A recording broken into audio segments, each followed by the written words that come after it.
Hello everyone. Today we are going to see a very interesting opening and one of my favorite openings, that is King's Indian Defense from black side. Well, many people were asking me start showing something from the black side, so this is your video guys.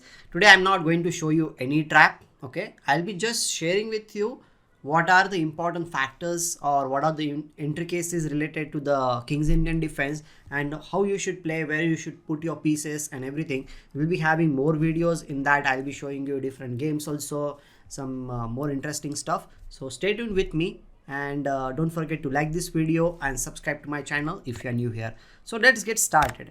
White in King's Indian will start with d4. Okay, you are going to play knight of 6. If you play any other move, that will not lead to King's Indian defense. c4 is the most likely choice from your opponent.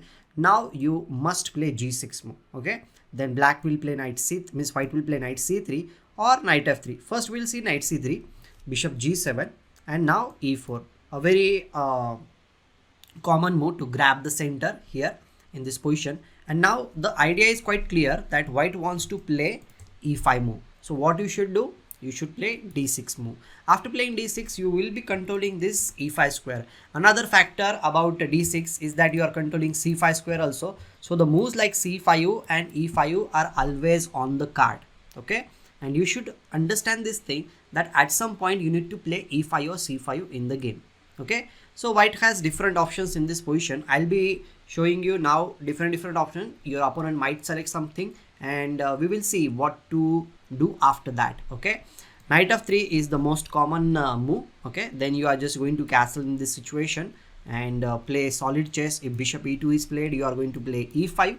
Okay, and if castling is done, of course, okay, white has 2-3 options here. One is d5, another option is to capture d captures e5, but don't worry, the pawn on e5 will not be a free pawn, because after this, if queen d8 is played, rook d8 is played, and knight e5, you might be wondering now the pawn is lost, what to do. But don't worry, the bishop on g7 will be at your service, you must say. Knight e4 is a good idea. If he captures, then we can capture bishop into e5. And the thing is that why this position black will be preferred means black, why this position black will be preferring, because the thing is that white's king is going to castle at some point, means now, or maybe he'll play the bishop first, but black's bishop is already on a good diagonal.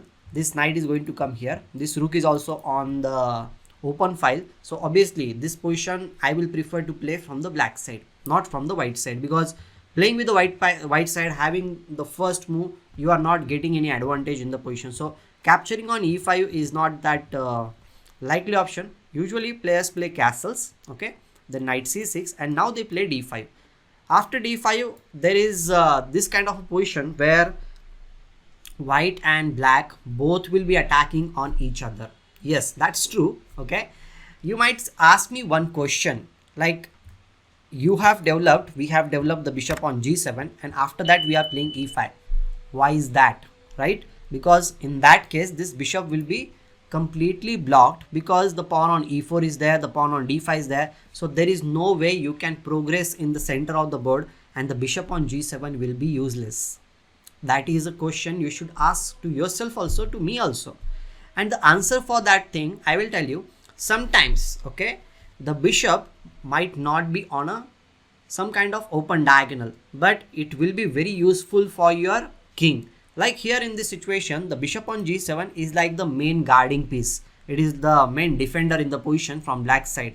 Means whenever white will try to attack on black's king, this bishop will be there to support everything.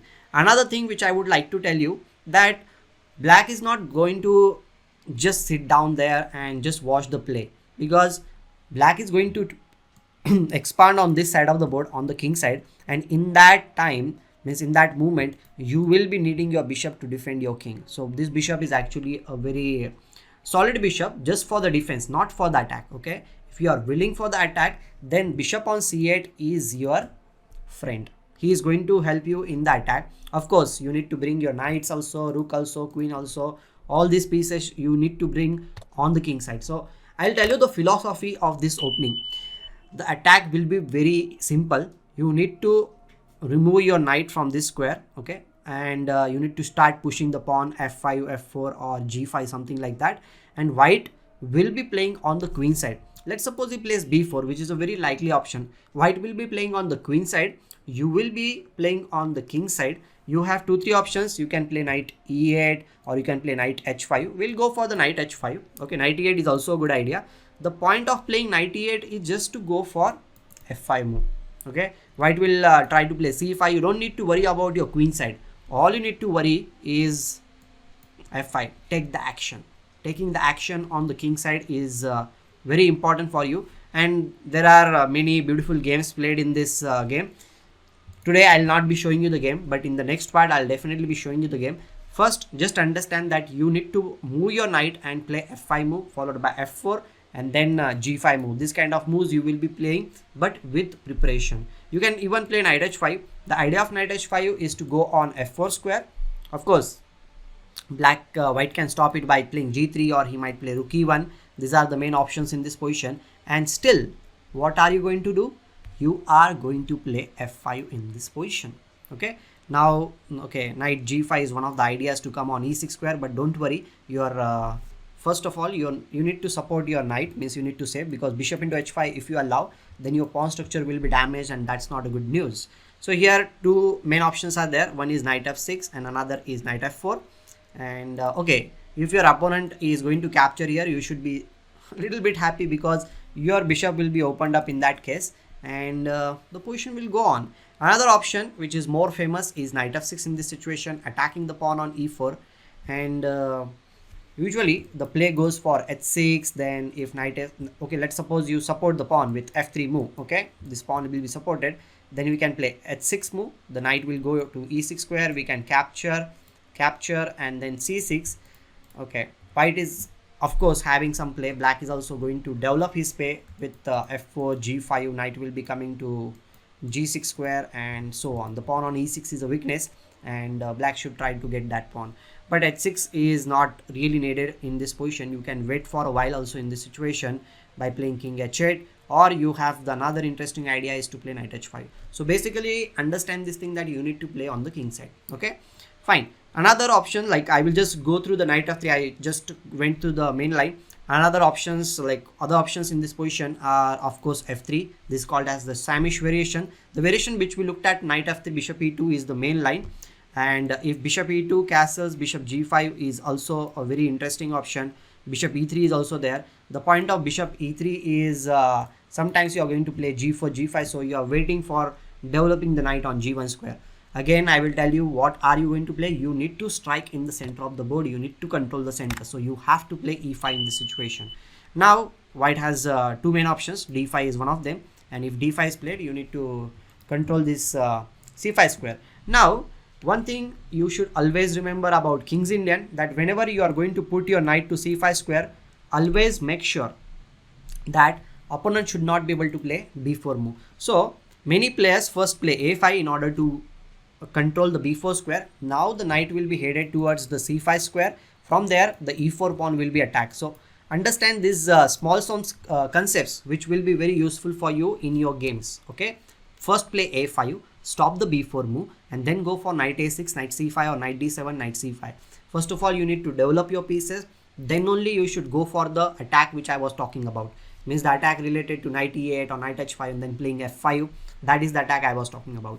Okay, so fair enough, knight f3, and then you can go for knight a6. He might play knight d2 or something like that. You can go knight c5, and okay, the play will go on like knight e8, then f5 and so on. Okay, so that is one of the interesting options which I told you.